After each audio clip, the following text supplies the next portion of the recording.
Halo semuanya, jumpa lagi dengan saya Jojo, dosen parasitologi FKKMK UGM. Hari ini kita akan belajar bersama-sama mengenai giardiasis. Sebelumnya, saya akan jelaskan secara singkat mengenai tujuan pembelajaran kita hari ini. Jadi, selesai mendengarkan video singkat ini, kalian akan dapat menjelaskan parasit yang menyebabkan giardiasis, kemudian epidemiologinya dan juga patogenesisnya. Giardiasis adalah sebuah penyakit yang disebabkan oleh Giardia duodenalis yang memiliki nama lain Giardia lamblia atau Giardia intestinalis. Dia merupakan protozoan flagellata atau diplomonadida yang kedua fase yaitu kista dan tropozoidnya dapat menyebabkan infeksi dan dapat ditemukan di feses. Hanya saja, kistanya ini akan merupakan bentuk yang lebih resisten, sehingga lebih sering menyebabkan transmisi apabila dibandingkan dengan tropozoidnya. Beberapa gejala yang dapat ditemukan pada pasien giardiasis sangat bervariasi, mulai dari asimptomatik sampai diare parah, dan juga dapat menyebabkan malabsorpsi.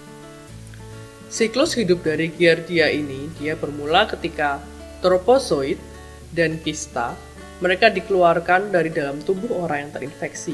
Meski biasanya tropozoidnya tidak dapat bertahan hidup lama. Dan kista yang dia lebih tahan dengan lingkungannya ini, dia akan mengkontaminasi makanan di sekitarnya atau air atau tangan. Yang kemudian, jika dia teringesti, kista ini dia akan mengeksitasi untuk melepas tropozoid di dalam usus kecil. Masing-masing dari kista ini dia akan menghasilkan 2 tropozoid. Kemudian, tropozoid ini akan membelah diri di usus kecil bagian proksimal.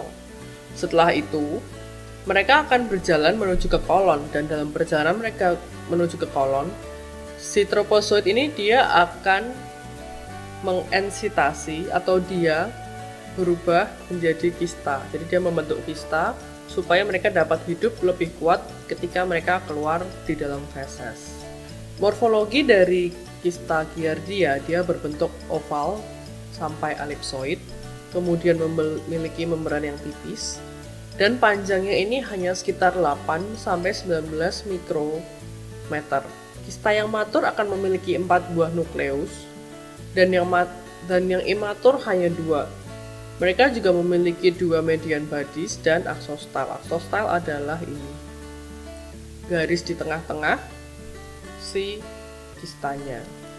Untuk tropozoidnya dia biasanya berbentuk seperti buah per sehingga disebut piriform.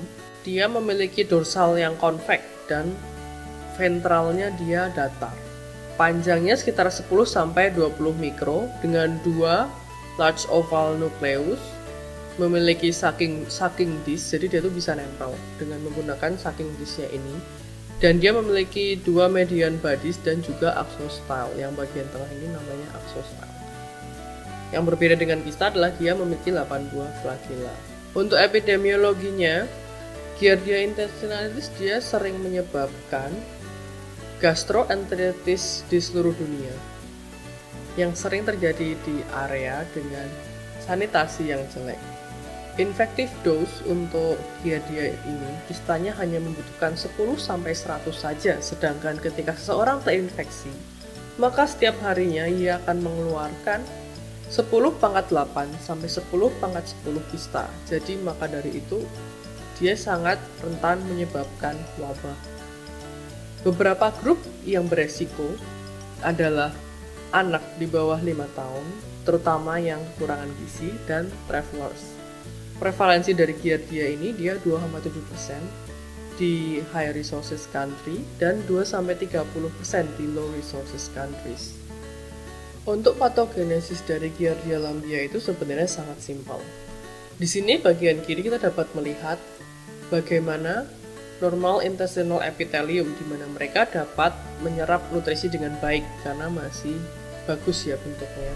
Nah, awal Giardia menempel ke sel usus, itu dia akan menyebabkan kerusakan atau kematian si sel usus sehingga kemudian nutrisi yang harusnya terabsorpsi dia malah akan keluar.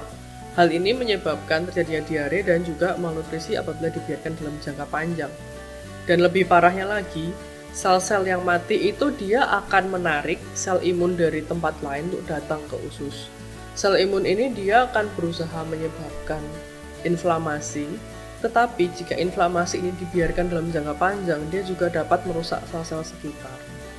Dan dalam jangka panjang, dia juga dapat menyebabkan gangguan di anatomis si mikrofili ini. Dia dapat memendek sehingga mengganggu penyerapan. Tapi mekanismenya sampai saat ini masih belum diketahui. Beberapa hal penting yang perlu kita ingat-ingat setelah melajari giardiasis adalah dia disebabkan oleh Giardia duodenalis atau Giardia lamilia atau Giardia intestinalis yang merupakan protozoan flagellata atau Diplomonadida.